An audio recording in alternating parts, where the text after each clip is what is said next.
Good morning from sunny Texas, early in the morning here. Today, I have the honor of speaking with distinguished localization leader, Dr. Hailah Alkhalaf.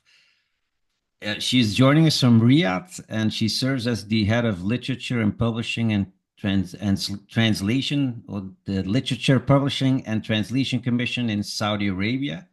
And she's been the driving force behind the International Translation Forum in Riyadh, one of the most significant localization events in the Middle East every year. And it highlights the kingdom's growing leadership in multilingual communication, cultural exchange, and AI. Dr. Akalef is not only a scholar and a strategist, but also a powerful advocate for the role of language in national development. And her work aligns closely with Vision 2030 and Saudi Arabia's effort to position itself as a global hub for innovation and knowledge exchange. Dr. Akalaf, welcome and thank you for joining me from Saudi Arabia. Hello, Stefan, and thank you for having me. Did I forget anything announcing you? I made a little introduction, but I want to make sure I didn't forget anything in That my was perfect, enumeration. Stefan. That was, thank you.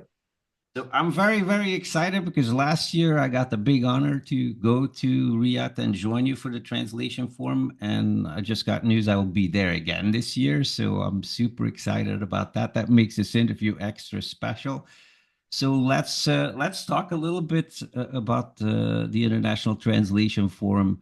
What inspired the creation of this event, and how has it evolved since its inception? Well, I'm looking forward to seeing you in November. Likewise.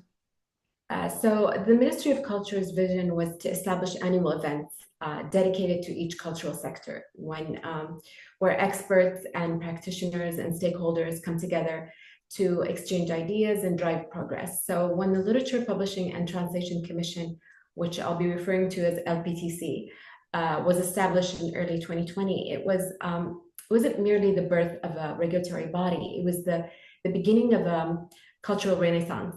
So the Commission's strategy was thoughtfully aligned with, as you mentioned, the aspirations of the Saudi Vision 2030, which seeks to position the kingdom as a global hub for culture, creativity, and knowledge exchange. And our vision was to make Saudi Arabia a leading center for translation studies in the Arab world. And this is becoming a reality. The Translation Forum has grown steadily, and the results speak for themselves. Our numbers have doubled and tripled with regards to speakers, exhibitors, and guests. We've added new themes, expanded our audience, and widened our public engagement. And this growth reflects the strong interest in translation and the importance of building, a vibrant, inclusive space for dialogue, knowledge exchange. We're very proud of what we've achieved and very excited about what's ahead.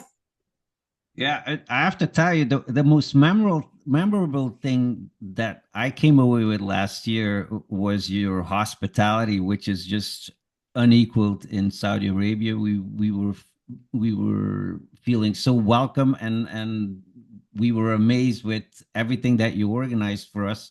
How do you define success for the forum and beyond, beyond attendance numbers maybe, and just the obvious? Well, yes, as you mentioned, success for us isn't measured by how many people walk through the doors. True success is what happens when the lights dim and the panel discussions end. It's in the quiet ripple effects that follow. We've seen young translators receive job offers from the companies that attended the forum. We've watched prep year students walk into workshops and, unsure of their path and leave with the decision to specialize in translation. We've witnessed a PhD, candidate connect with a leading expert and meet the experts. You remember Meet the Experts, where you sit with the panelists and for like 15 minutes and discuss topics. So PhD candidates, gaining clarity on a PhD topic, or there was another PhD candidate that got an acceptance letter from a university that she had written to, several months prior. And it's these stories are not hypothetical. These are real stories. They're the heartbeat of the forum. And that's how we measure our success. It's the forum is a place where talent is discovered, where mentorship flourishes, and the kingdom's voice gains new ambassadors. I mean, like yours. I mean, you came to the kingdom and left with a new understanding Yeah. of seeing what you witnessed. Yeah, So the forum is not just a gathering. It's a catalyst. yeah, you reminded me and of this Meet the Expert session that we had last year. I'm sure it'll be something similar this year. That was really, really valuable, and I thought a wonderful idea to involve all the students. There was many students at the forum last year, and to involve them in conversations that could be defining for their career. How do you choose the key themes and the topics for each edition of your forum? Yeah. Well, we take great care to ensure that every edition of the Translation Forum, speaks directly to the heart of the translation community, the challenges, the aspirations, the evolving landscape. We don't do this alone. We begin with listening. Listening is not just a step in our planning process; it's the guiding principle. So we listen to our audience. We observe their reactions. We gather their feedback and analyze their insights. These reflections become the blueprint of what comes next. I mean, this year we asked the audience on Twitter, on Facebook, and on X. We asked them, "Who's the translation expert you'd like to see this year on the Translation Forum 2025?" And the response was overwhelming. We wanted the audience to know that this event is not LPTC's event. It's your event. It's our event. We're not curating a program. We're co-creating space where translators feel seen and heard and inspired. The forum isn't just about translation, as you notice. It's about communication and connection, and connection happens when we listen. Yeah. What's your personal highlight maybe from last year that sticks with you the most? Okay. Well, it's honestly moments like this one, the one we're having right now. The fact that you and I are sitting here reflecting on the forum's experience and having this conversation. I mean, that speaks volumes about the kind of meaningful connections the forum inspires, the dialogue that continues long after the forum has ended. That's the true measure of the impact. And I also think it's, the international speakers that arrived in Riyadh with, their quiet concerns. Some confessed that they really weren't sure what to expect. And they came with a lot of questions and left with friendships. One of the speakers last year said, I didn't expect to feel this at home. Mm. It's these moments, these unscripted, sincere and very human moments. That's what defines the forum soul. It's not just a professional setting where people meet. It's where cultures meet and where translation becomes a lived experience of connection. I think the whole organization went out of its way just to make us feel extra welcome. And I can assure you that one of my highlights last year was being able to sit down with you for 20 minutes and talk about how we could make the forum even more known and distributed throughout the world. And I'm so very happy that we're now having a public conversation, and you're giving me an opportunity to share the forum with the rest of my audience. Can you share? There's a big team involved in setting up the forum. Can you share a moment that made you feel extra special and proud of the team's effort? It was such a large organization. We were very impressed with that last year. Well, thank you. I'm incredibly lucky to work with my team. I have to say that, from the start. I mean, even in the most intense moments, they find, reason to laugh, to lift each other up. And one of the main reasons that they're so passionate about the forum is that they know the vision.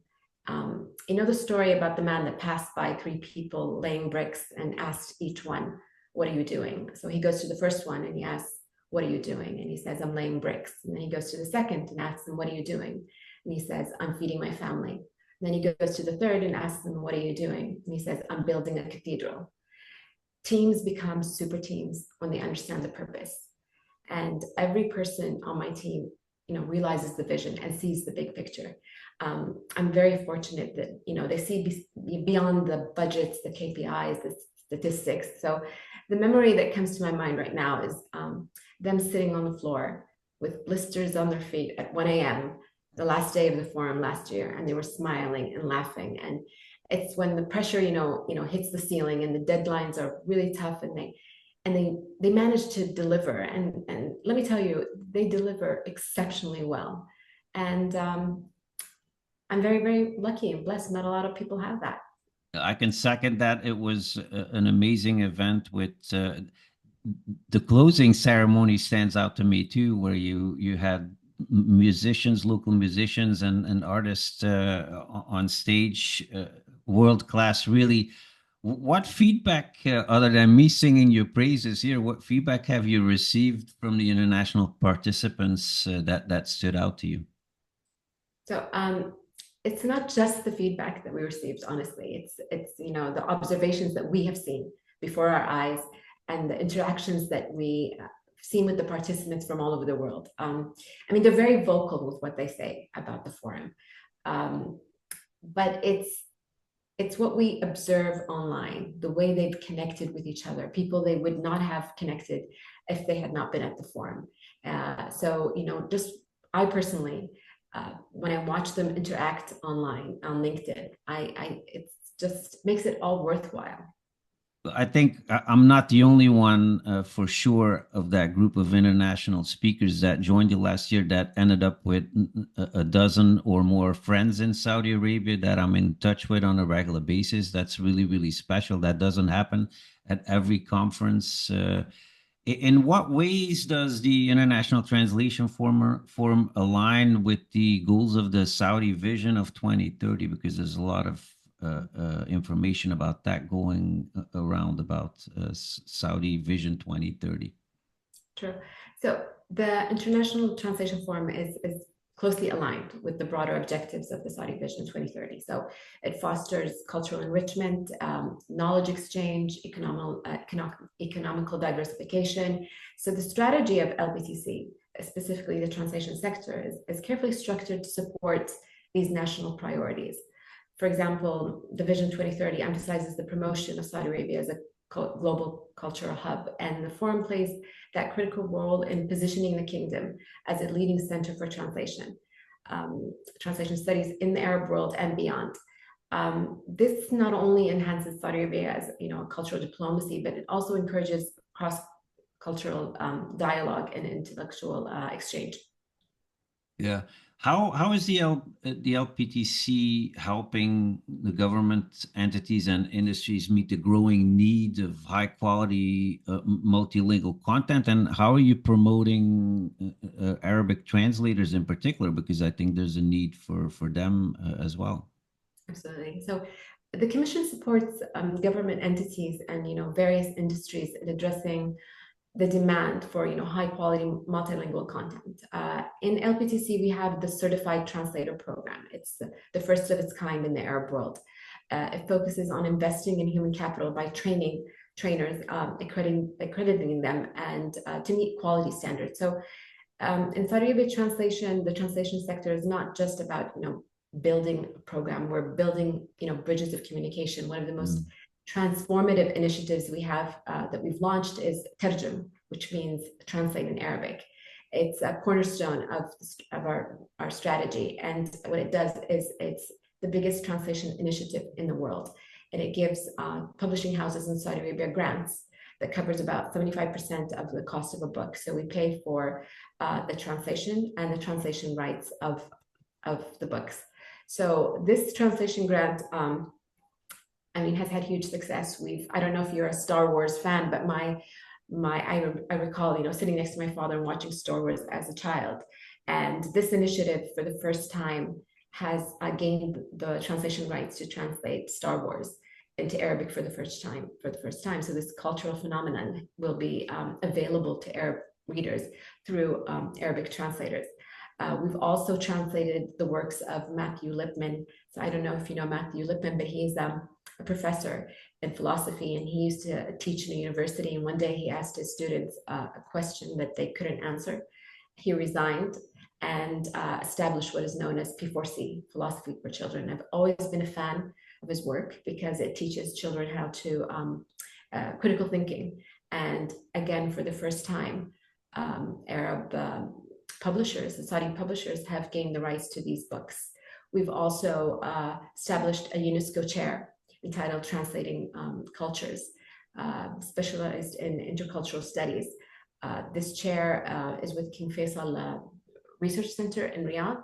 It has a lot of promising work coming, whether it's translation or research grants in translation. So we're very, very proud of that accomplishment as well. Awesome. Let's talk a minute about the life of translators in the kingdom and what specific skill sets they need. What kinds of new skills do young translators and linguists need to succeed in today's market in Saudi Arabia?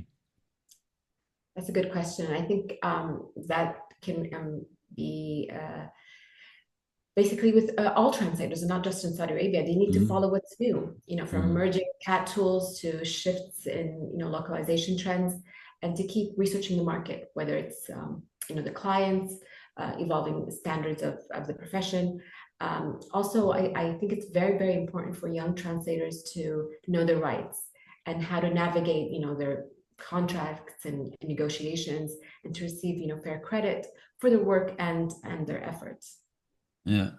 And what initiatives is the forum taking to engage these students or early career professionals? We already heard about Meet the Experts. Is there other additional initiatives that you do around them?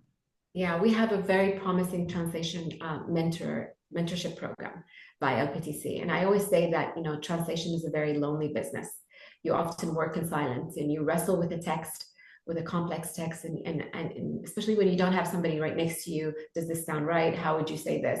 So what makes it, less lonely is, and far more enriching, obviously, is having a mentor, someone who walks with you and shares, their wisdom, and it helps you find your voice in another language. At the start of my own career, I was very privileged to have a mentor who believed in me, and that experience not only shaped me as a translator, but also my confidence in my work. So we're very proud of the translation mentorship program by MBTC. We've, around 120 students have graduated from this, and they've signed contracts with local publishing companies to translate their first work. And what made it so successful is, the passionate junior translators and their seasoned professionals. I'm combating the loneliness of localization by interviewing people like yourself, and that helps as well. But maybe that's not for everybody. What's the biggest gap you see between the academic training and real world industry demands, and how do we best bridge them, in your opinion? That's an excellent question. I think there's a gap every translator must cross. And that's the space between, theory and practice. No matter how well trained you are in theory, unless you actually practice, you will never evolve. And for example, a personal, example is as an interpreter, my first panic attack was in a translation booth. It's unavoidable. It's unavoidable. It's that moment when theory meets reality and your mind is racing and it's faster than your words. But this is also necessary. I mean, it's a rite of passage. Every seasoned interpreter has been there. It's not a failure. It's the beginning of mastering a craft. And that's why in the translation sector, we've designed training programs that bridge this gap, applying, high standards and global best practices. So we have an intensive interpretation program. We've partnered with some of the best programs abroad, and we've redesigned translation training programs in Saudi Arabia to become, more immersive, rigorous, and transformative. Yeah. So I was actually going to ask you, since you're at the helm of this program, how do you think it's different from maybe other programs around the world, and how have you designed it as such? Can you tip the veil on that a little bit? It's all about, I think excellence demands more than theory. And I think a lot of these programs focus on theory, and it's also, practice. You need that. It has to be paced at a certain way. It has to have a mentorship element to it. I think all of that is essential in designing any program. Yeah, we've managed to speak 20 minutes or so without mentioning the word AI, but I think we can't hold it back very much longer. What concerns do you think the industry isn't paying enough attention to when it comes to AI? And do you see AI as complementing or replacing parts of the translator role, or both? Yeah, well, you see, you know that saying, AI won't replace translators, but translators who use AI will replace those who don't. I mean, that's that reality we must face. Unlike, past revolutions, this one is moving at lightning speed, and it brings with it invisible risks. And we can't afford to ignore that. One of the most pressing concerns, often sidelined, is, in the rush for efficiencies, is the ethical framework surrounding Mm, AI. When translators work with sensitive, legal, medical, diplomatic content, the confidentiality isn't optional; it's sacred. Yet, many AI tools operate in a sort of black box, and it's very unclear this data handling, practices. So, as for AI role, I see it, as a powerful complement. It's not a replacement. Um, I don't think the human translator is going anywhere. I think that at this point it's not replaceable because of the cultural insight we have as humans, the emotional intelligence, the ability to navigate ambiguity. So no machine today can replicate that judgment or that judgment to translate, for example, tone or intent across languages and cultures. yeah. I'm particularly interested in this particular topic because I do a lot of writing about AI and localization as well. And I was just wondering what types of research or partnerships is LPTC engaged in around the world with when it comes to AI and language. So the commission is, actively pursuing research and collaborative partnerships. I mentioned the UNESCO chair. The UNESCO chair is the first UNESCO chair in the Ministry of Culture, and it focuses on translating cultures. We've partnered with King Faisal Research Center, um, and there are grants around AI. They've translated books that are specializing in AI, and we're open. The LBTC, the chair itself, is very open to any partnership, whether it's local or international in that field. Yeah. And do you have any advice that you would like to give to young linguists that are navigating this rapidly changing tech landscape? Well, to be strategic and to be grounded and not to underestimate their value as translators. The translation industry is very competitive, yes, but it's also rich with opportunity. Um, and for those who approach it with clarity and purpose, one of the most powerful tools at their disposal today is visibility. These platforms that we didn't have 30 years ago, platforms like LinkedIn and others, can be more than just noise. I mean, it could be a stage.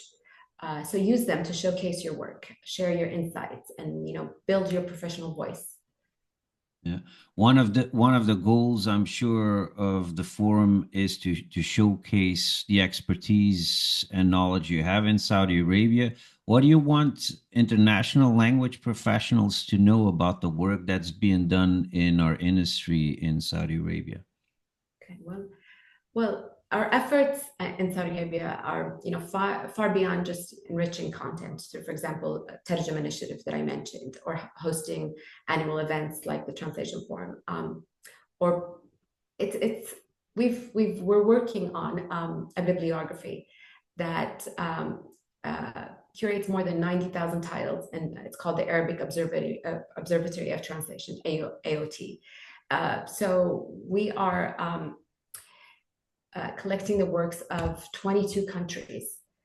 So this bibliography now with 90,000 titles is like the blueprint of translation in the Arab world. What truly sets Saudi Arabia apart is, our openness to share our identity and our culture with the world. So we participate in international book fairs and translation forums. And you mentioned hospitality, or we call that Hailah. We're very open, whether it's on Saudi soil or when we're traveling. This commitment, to openness and cultural exchange is at the heart of everything we do, and it reflects our vision for building, bridges of communication through language and dialogue. Yeah, I can emphatically agree with that you're succeeding as far as the hospitality is concerned. I have never been received the way I was anywhere else. Last year was amazing. Didn't Um, I tell you, Stefan, there was a KPI for how many pounds our guests would gain? yeah, there was food and Saudi Arabian coffee everywhere we turned, so it was really amazing. Surely you're looking to get something out of bringing in these international localization leaders as well. What kind of partnerships or collaborations are you looking to build through the forum? So Saudi Arabia's extensive and dynamic market, presents an exceptional opportunity to shape the future of multilingual communication. And the forum's accompanying exhibition creates a valuable, platform for diverse stakeholders to connect and to explore partnerships. We want these exhibitors to explore the idea of, strengthening ties, merging with Saudi minds, and coming to Saudi Arabia, expand their client base, and gain a foothold in the Saudi market. It is worth coming here. Yeah, and in the other direction, what's the biggest opportunity you think for Saudi Arabia to influence the future of multilingual communication? Sorry. What's the biggest opportunity for Saudi Arabia to influence the future of multilingual communication? I think what Saudi Arabia has done in terms of the forum, the type of guests we have, the initiatives that we've launched, whether through the translation sector or LBTC at whole, is gaining recognition and gaining people, whether from the Arab world or from the international arena. Yeah. Do you think translation plays a specific role in fostering mutual understanding across cultures, and how can it improve the understanding between the West and the Middle East in particular? Well, I think translation, without translation, we would not have read, I'm going to focus on literature because Yeah. that's my major.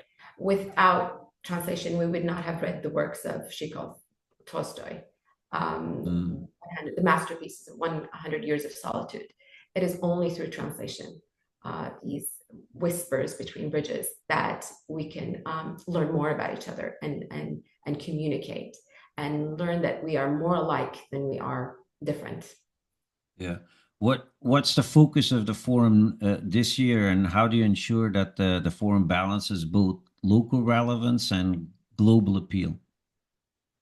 So, balancing that local relevance, as you mentioned, and the global appeal is at the heart of what we attempt to do every year. It begins with, honoring our own diversity. The translation forum is shaped by voices from across Saudi Arabia, and our committees include members of different age groups and backgrounds. For example, this year we've invited student clubs, people as young as 19 and 20, to take part in planning and executing. And we want, fresh ideas, and we want them to have, real ownership. This isn't just, a representation; it's a collaboration. And globally, we curate themes that speak to shared human experiences, but we stay also rooted in our own, cultural identity. And that's how we create a space where Saudi voices shine and the world listens. Yeah. Let's one final question. Maybe what legacy are you looking to leave, not only to the forum, but in your broader work at LPTC? So I was at a recent training course, and the instructor asked us a question that remained, I kept on pondering it. If it were your eulogy, what would you want people to say about you? Mm. And I paused and I thought, away from titles and tributes, the roles that shape me the most is, I'm a mother to two wonderful girls. I'm a daughter to, loving parents. I'm an educator. I used to teach for 20 years, and I'm also a writer. And I write about topics that not a lot of people would write about. So these are the anchors of my life. And so what I've also terjum, the legacy of terjum, which is, as I mentioned, the biggest translation grant in the world. I was, lucky enough to have a front row seat and to witness this initiative transform translation in my country. And I often say that, books are the physical reminder of what I do. Each one carries a story. So I've taken every book we've ever translated in terjum, a copy of each book. And I got a carpenter to build a bookcase from the ceiling to the floor. And I have a copy of every single book that was ever either written by myself or translated in terjum. And they remind me that, our work lives on long after, the moment has passed. And so it's not just about being remembered, but it's also about leaving something worth remembering.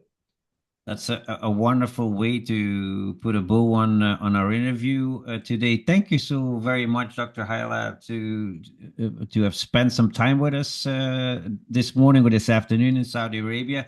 I can't wait. I'm counting the days to our next meeting in Riyadh in November, and I look very, very much forward to seeing you there. And thank you again for spending some time with us today. I can't wait to see you in November, and take care until then. Thank you. Bye bye.